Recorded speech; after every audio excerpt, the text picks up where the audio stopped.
Hi friends, welcome to Vidya's life style ஸ்நாக்ஸ்க்காக முட்டைக்கோஸ் பகோடா செய்கிறதுக்காக வெங்காயம் கட் பண்ணிகிட்ருக்கேன். வெங்காயம் உங்களுக்கு தேவையான அளவுக்கு வெங்காயம் நல்லா நீளமாகவும் இல்லை பொடிசாவோ கட் பண்ணிக்கோங்க. அதுக்கப்புறம் முட்டைக்கோஸையும் நல்லா மெல்லிஸாக கட் பண்ணி வச்சுக்கோங்க. சேனல் சப்ஸ்கிரைப் பண்ணி வச்சுக்கோங்க. அப்போ தான் உங்களுக்கு நான் வீடியோஸ்லாம் போடுறது நோட்டிஃபிகேஷன் வரும். அடிக்கடி வீடியோஸ்லாம் வரும், வெளியில் போகிற விலாக்லாம் வரும். சித்திரை மாதம்லாம் திருவிழா வரப்போகுது, அந்த வீடியோஸ்லாம் உங்களுக்கு நிறைய ரெகுலராக வரும். இது ஒரு சமையல் வீடியோஸ் மட்டும் இல்லாமல் வெளியில் விலாக்லாம் போகிறோம் இல்லையா, வெளியிலலாம் போகிறதுலாம் ஒரு விலாகாக கூட பார்க்கலாம். இப்போ தேவையான அளவுக்கு பச்சை மிளகா கட் பண்ணி வச்சுக்கோங்க. அப்புறம் கருவேப்பிலை எவ்வளோ தேவையோ அந்த அளவு அதையும் பொடிசாக கட் பண்ணி வச்சுக்கோங்க. கிச்சனுக்காக ஒரு சிசர் வச்சுக்கோங்க, அதில் கட் பண்ணிங்கன்னா இன்னும் ஈஸியாக கருவேப்பிலை கொத்தமல்லிலாம் ரொம்ப பொடிசாக வச்சுக்கலாம். கிச்சனுக்குன்னு தனியாக எடுத்து வச்சுக்கோங்க. நான் கத்தியை தான் எடுத்துகிட்டு வந்திருந்தேன். சிசர் என் பசங்க எங்கேயோ போட்டுட்டானுங்க. எல்லாத்தையும் பொடிசாக கட் பண்ணி வச்சுக்கோங்க. இப்போ கோஸு, ஆனியன், பச்சை மிளகா, கருவேப்பிலை, கொத்தமல்லி இதெல்லாம் ரெடியாக இருக்குது.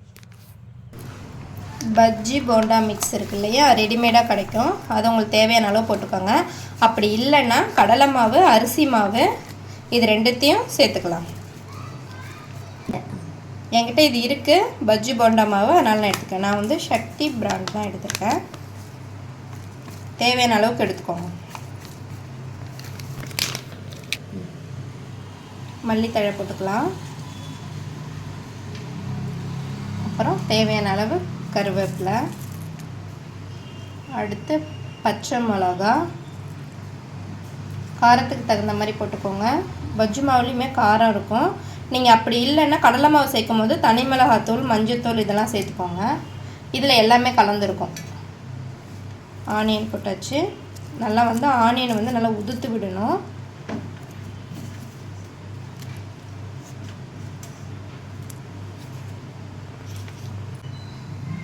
இப்போ கோஸை அலசி வச்சுருக்கேன், இதையும் சேர்த்துக்கலாம்.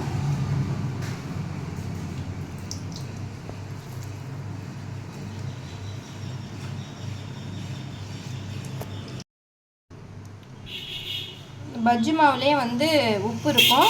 நம்ம இப்போ இந்த காய்கறிக்காக கொஞ்சமாக சேர்த்துக்கோங்க. அப்புறமா டேஸ்ட்டு பார்த்துட்டு சேர்த்துக்கலாம். இப்போ இது கோஸ்லேயே தண்ணி இருக்கும், வெங்காயத்துலேயும் தண்ணி விட்டு வரும். அதனால் நம்ம இப்போ பிசைஞ்சிக்கலாம்.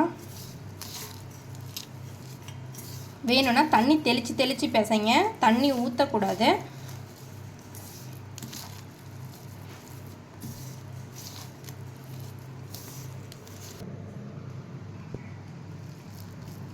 இந்த அளவுக்கு தண்ணியே விடாமல் பிசைஞ்சிருக்கேன்.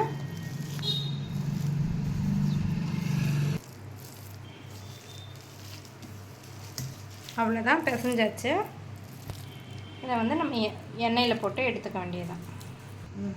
பூண்டு இடித்து வச்சுருக்கேன், மறந்துட்டேன். இதையும் போட்டு நல்லா பிசைஞ்சிக்கலாம். அப்போ தான் அந்த கேஸ் டபுள் ப்ராப்ளம் இருக்காது. இது கடலை மாவு தானே, பஜ்ஜி மாவில் கடலை மாவு மிக்ஸ் பண்ணியிருப்பாங்க. அதனால் இது போட்டிங்கன்னா கொஞ்சம் வாயு தொல்லை எதுவுமே இருக்காது. இது கூட கொஞ்சமாக சோம்பு சேர்த்துக்கலாம்.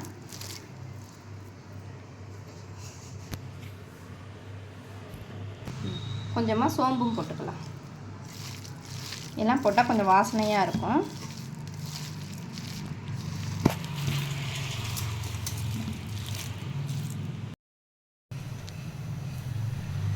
பகோடா பொரிக்கிறதுக்கு தேவையான அளவுக்கு எண்ணெய் விட்டுக்கோங்க.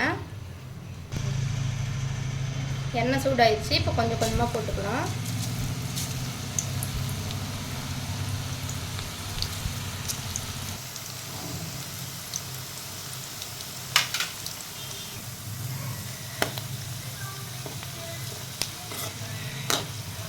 சூப்பராக பகோடா ரெடி ஆகிட்டுருக்கு.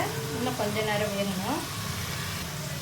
இந்த பபுள்ஸ்லாம் கொஞ்சம் கம்மியானால் தான் வெந்துருச்சுன்னு அர்த்தம்.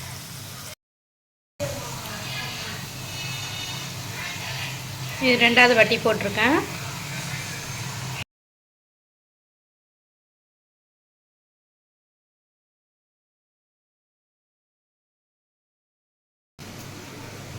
எப்படி இருக்குன்னு சாப்பிட்டு பார்த்துட்டு சொல்லுப்பா. எப்படி இருக்கு? சாப்பிடு முழுங்கிட்டு சொல்லு.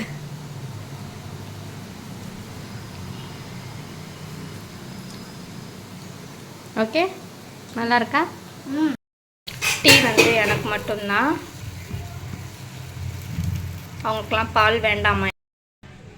டீயும் போட்டாச்சு, பக்கோடாவும் ரெடி ஆயிடுச்சு. எடுத்து வைக்க வைக்க பிள்ளைங்க காலி பண்ணிட்டானுங்க.